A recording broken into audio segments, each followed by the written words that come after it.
Hello everyone, welcome to Learning from Home channel. Now in this video we're going to talk about how to protect workbook.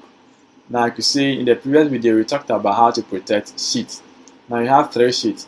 The first one, you can protect the first one, and you have to protect the second one and the third one as well. Let's say you have more than 10 or 20 sheets.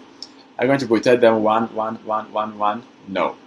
Now you can just protect the workbook and it's going to cover the entire sheet and everything in it.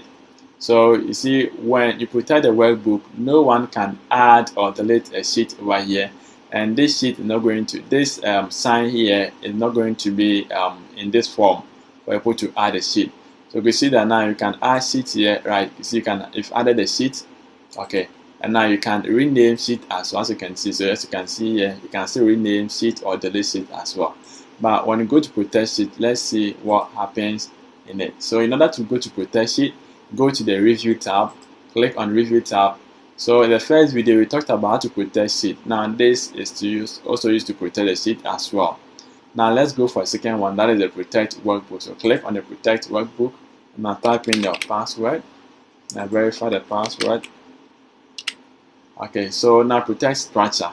So no sheet cannot be moved, deleted, hidden, unhidden, or renamed. Okay, new sheet cannot be inserted. So as you can see here you can't rename, delete, or add, or whatever thing that you want to do with this. You can't. So that's the structure of the workbook. So click on OK.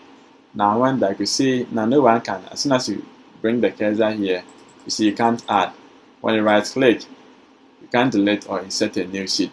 Okay, so in this case, now your workbook is now safe, and all the sheets in it are safe for being deleted or edited. Okay, so now you can just work. So now you can just work on the page or the sheets here, but you can't delete the sheet. So the number of sheets that has been given, you can work on them, but you can't delete them, you can't add new sheet, or you can't just rename the sheet as well. Yours is to just edit or work within the sheet given. Alright, so that is a way to protect workbook. If you want to undo it, just click on that and then type in your password, and that's all, you are done. So you can start now, you can now add or delete it as well. Alright, thank you guys for watching this video. I'll see you in the next video.